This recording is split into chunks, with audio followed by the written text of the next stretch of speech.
We're here at the 2013 National Education Reform Summit. I'm speaking with Tollison, a state senator from Mississippi, and we just wrapped up a panel about A through F grading of schools, making that transition.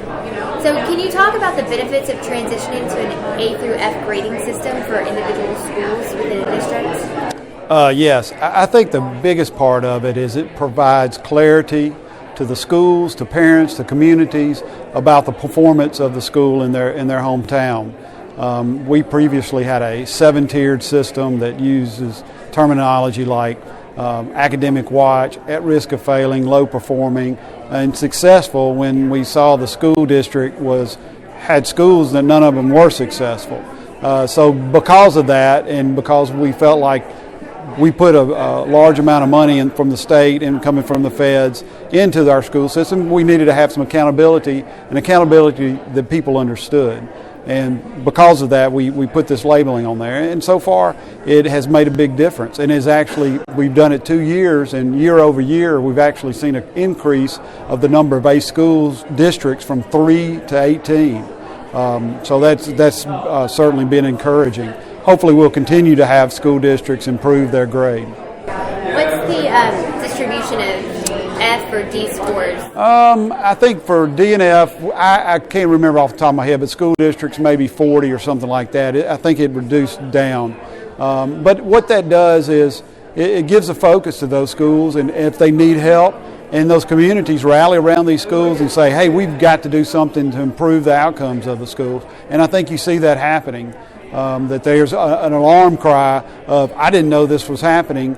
This is not what was told to me. So, what are the consequences to a school that faces consecutive years of failing grades? Right now, there's really not a consequence for that. But as I said earlier, there's certainly a need to focus on those schools to see why they are an F school. And also, there's been suggestion by some legislators to model after the State Board of Education when a school loses accreditation, and to affect their sports and say cut the number of games, regular season games, in half and prohibit them from playing in the playoffs. Because sometimes it seems like when you affect athletics in the schools, it gets not only the school's attention and the administrators, but the parents to realize, hey, they need to focus. And when a school is an F school for 2 years, there needs to be a focus on moving that school up. What role do you think the federal government should have, if any, in public education? Well, really, I think the state and the locals should be in charge of their education. I think, for example, Head Start, I wish that was put in a block grant to our schools. Mississippi passed a Early Learning Act this past year.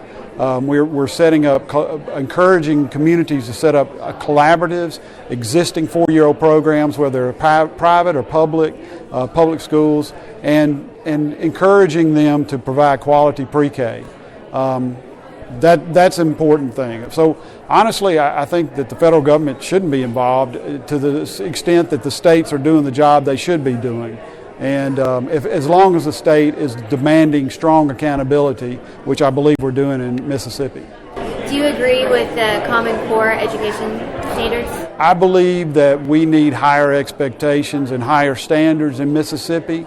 And as I said earlier, based on the ACT of this year, only 12% of our young people are college and career ready. Let me repeat that, 12%. Only 2% of African American students are college and career ready. We need to raise our standards, do a better job. The State Board of Education in June of 2010, over 3 years ago, implemented and adopted the PARC standards of Common Core standards, state standards. That is completely different than the curriculum. The curriculum is how do you teach those standards, which is left up to the local school districts. And that's how we're doing it. They've been teaching it for the next 2 years. We will have sample tests based on those standards this year in some of the school districts. In 2014-15, it will be rolled out statewide. So this is a Mississippi standard. Of all the states in the country, Mississippi needs to raise its standards. I think it's doing it to improve the number of students who are college or career ready. Is there a correlation between the higher performing schools and better economic areas?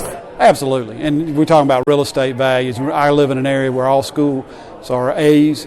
People move to my hometown of Oxford, Mississippi, where the University of Mississippi is, because of the schools.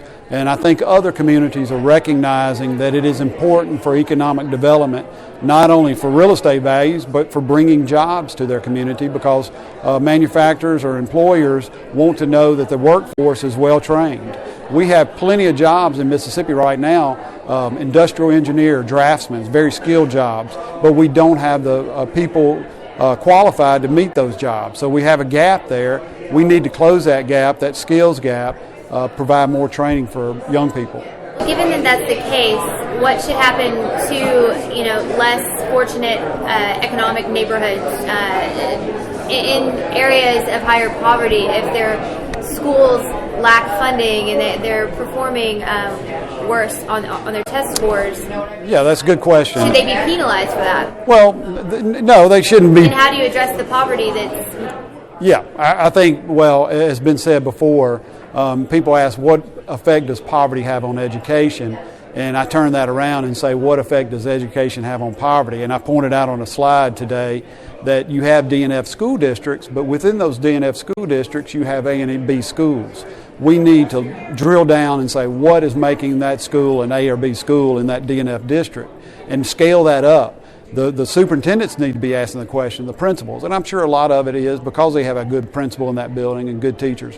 The best thing we can do is provide better teachers. We have 300 teachers from Teach for America in the Mississippi Delta, one of our areas that we have a lot of low-performing schools, and we need to grow more homegrown teachers from that area, and that's why I'm proposing some legislation this next year modeled after North Carolina, called the North Carolina Teaching Fellows program, to recruit young people, just like a good football team recruits high school seniors to play football for their team. We need to recruit high school seniors to get in the teaching profession to improve the teachers and quality of teachers in our school system. What do you think is the chief cause of poor quality in teachers? There's a lot of factors that play into that. Some could be the curriculum in your schools of ed. A lot of people look at that. That's probably a big factor, but and then experience. A lot of teachers go into school districts, especially some of our lower performing districts, that don't have a mentor, and we're working on that as well as having a highly effective teacher mentor that young person in the teaching profession and teach them the ropes, just like an apprentice.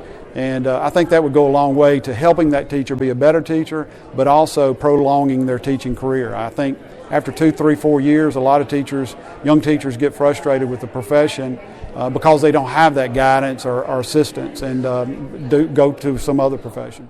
Undercurrent, under the surface.